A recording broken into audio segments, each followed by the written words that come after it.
What do you think, Meg? It's okay. You're going to have a lot of cutting to do, Megan.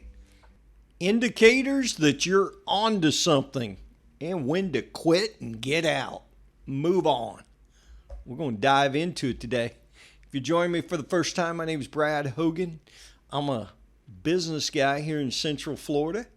Welcome to Season 3, Episode 6. You know, the definition of traction is commonly defined as progress and momentum in a startup. I think the first big glaring indicator of progress has got to be revenue. I mean, revenue generation.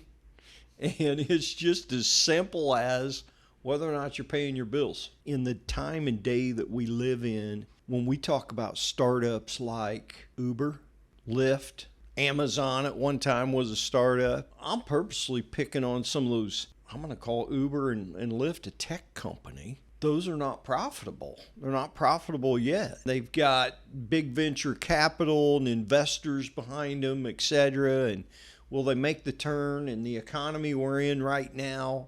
What's that do to it? It can get a little complicated. It can get a little cloudy as far as what's going on and how to read, not necessarily just the business and the business plan, but also you got to factor in the economy, the extenuating circumstances that go into it. Start with an exit strategy. Do you want to grow this thing? And let's understand that can change too. But let's look at some KPIs, some key performance indicators. You need to be measuring those in your business. Otherwise, I see it. I mentor, I coach with people. And what I see is sometimes they're losing money and they don't even know it because of cash flow. I mean, if you're doing $10 million and you got revenue coming in and you know you're growing, this thing's going from $1 million to $3 million to $5 million to $10 million. You've got to add people. Well, are you raising your price or your margins just shrinking? What are those indicators? What do they look like? It can get in depth, and it needs to at some point. I'm working with a company. The owner, we're talking, he comes to me and says, hey, he said, man, these receivables are killing me. And I said, well, you're doing more business. I mean, your receivables are going to grow. What's that look like? And he said, well, I got $500,000 in receivables. And I said, okay, well, are you better or worse than you were a year ago? All he could tell me was he pulled out a piece of paper and looked at it and he said, well, $350,000 a year ago, now I'm at $500,000 in receivables. And I looked at him again and I said, well, is it better or worse? And he looked at me and he said, well, the number's going up. And I said, yeah.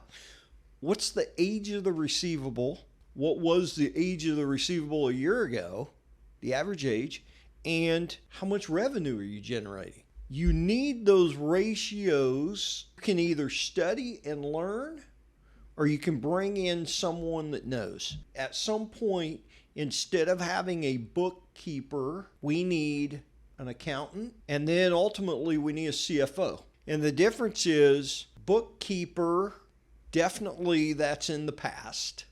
Okay, they're just recording what we did in the past. Accountant, going to give you the best business practices, make sure everything's on track. It's kind of in the past, right? And the CFO, what they're doing is they're doing some modeling, some projections, etc.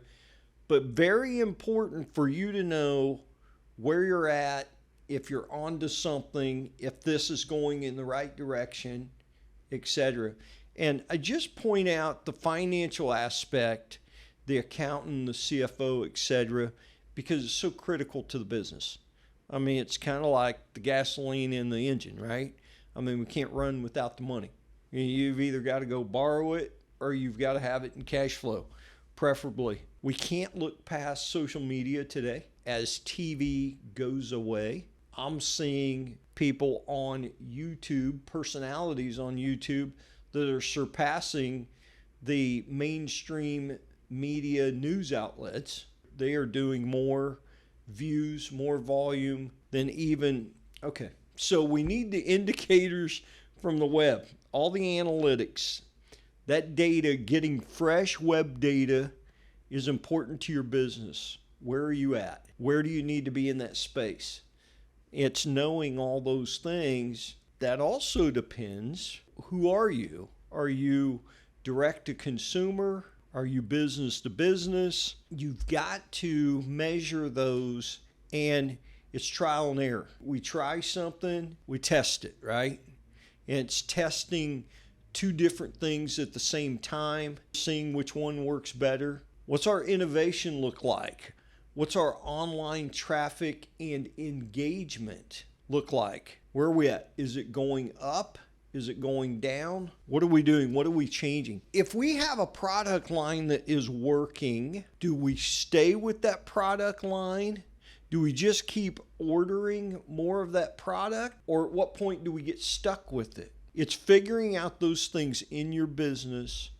Do I need to change something, or do I just stay with what I've got? Those things in place that are definitely measurable. If it's not measurable, it's not doing you any good, because an opinion here, it doesn't count. You can have a gut feeling about some things, but this is not the place for that. Is your media presence, do you not have one? You need to get one. Forming partnerships. What's that look like? And what I'm talking about here is, as you grow and you gain traction and become bigger in scope, do we take on other partners that can help us get to the next level? We need to measure all those things, and we need to have a plan for them. Your share of voice. Share of voice is really market share. What's the market look like in your area?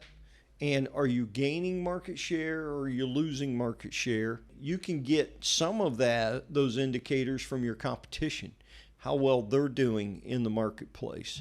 What's the economy doing to them? What's it doing to you? Good indicators. Your employee count. Are you voted best place to work? Are your employees not happy, not satisfied with their job? It's maybe an independent survey. Maybe it's a public thing where you're voting on best place to work. There's some different tools to measure how your employees feel, but that's a great indicator of your culture. What that is looking like, and what changes need to be made, and how your traction is as far as your business overall health. Traction from different perspectives too. Investment opportunities. Whether that's your business investing in other people, other businesses, or just new products. What do the opportunities look like going forward? If something is coming to an end, and I'll just use an obscure example, the horse and buggy. I mean, for the most part, it went away. We would really have to look really hard to find one on the road today. But the horseless carriage took over, then the automobile took over, etc. What's happening in your market? Whatever field you're in, is it going away? Is it dying? Are you on the cusp of something changing? Are you changing with it? Those are all indicators. Sometimes we can be stuck in a world where we're so ingrained in it that we can't change. That's not necessarily a bad thing. I mean, we can be in one lane and be an absolute expert at it and be the go-to person if that's what we're choosing to do, rather than having a wide range of things. As a roofer, it is fairly common that you are either a commercial roofer, you do these big warehouses, schools, anything that's flat roof, buildings that are so big, or you do steep slope, which is basically your homes, right? It could be multifamily, but you're one or the other for the most part. I'm not saying there isn't some crossover, there is, but for the most part, for guys to do it effectively, they stay in that lane. It's knowing who you are, and that's not a bad thing. We ask ourselves, are we on to something? We get with guys within our industry that do something a little different, and it's human nature to think, oh, I need to be doing that. Or they think, I need to be doing what he's doing. I'll go to a conference and the shingle guys are talking to the commercial guys. And the commercial guys ask, how many roofs did you put on last week? We put on 60 roofs. They go, oh my gosh, 60 roofs. I mean, that's got it. They start doing the numbers in their head. They're like, you're just making millions of dollars doing houses. I need to be in that business. And vice versa. You know, the guys doing residential talk to the commercial guys, say, what are you doing? And the commercial guy goes, yeah, I'm doing a building right now. It's like 1 million squares. It's like, oh my gosh.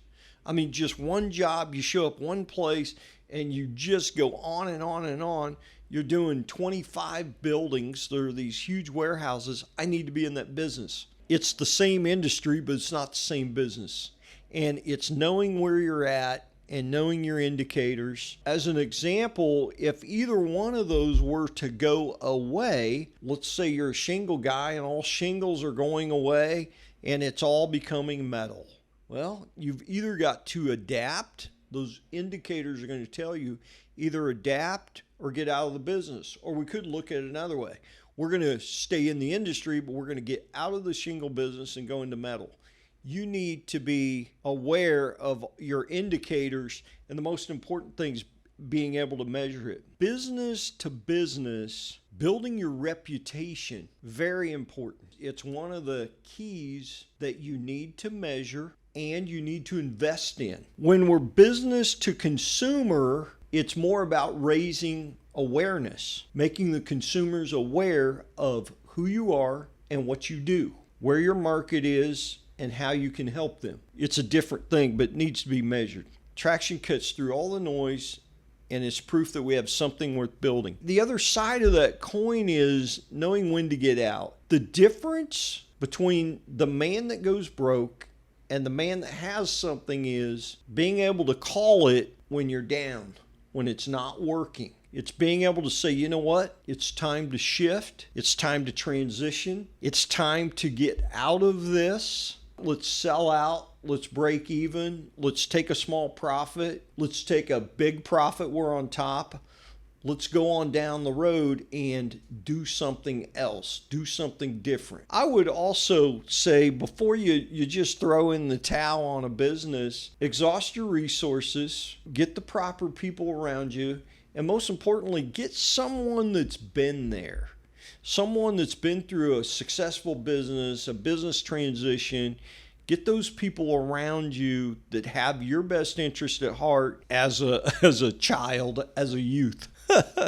When I was younger, I remember being younger and we would frequently go to New York City after Christmas. I mean, just the vibe in the air. I just loved that place. But I was probably middle school, maybe high school. My mom loved to go. We'd go shopping, and just New York City a buzz, having friends in the city and doing well, Wall Street guys. I remember thinking, man, are we poor? I mean, we're being limousined all around the city and everything. I asked, what's the deal with Nick? What do you mean? I said, why do they call him Nick the Pig? It's his business guy. And they always referred to him as Nick the Pig. My dad told me, he said, well, Nick stays in the deal so long that he frequently gets wiped out. He just won't get out of the deal. Obviously, Nick had been in some deals, made a lot of money. I learned then that hogs get fat and pigs get slaughtered. You just need 100 people or 1,000 people that are going to buy from you, that are going to be your clients, going to be your customers. So it's really honing in on those details and being able to measure them. It's a lot to look at. The first thing I do is segregate it. I've got marketing, and then I've got social media marketing, I've got direct mail marketing, I've got et cetera, whatever works for your business and your market. And then I decide how I'm measuring them. Response, the testing, etc. Then I go to finance. It's how am I measuring this? What are my indicators? What are my receivables? Gross revenue? What's my net? But it's just getting those key indicators. I'd encourage all of you, if you've got more questions about what some of those indicators are or how to measure this, just hit me up down below. Appreciate you guys. I'm happy to help you.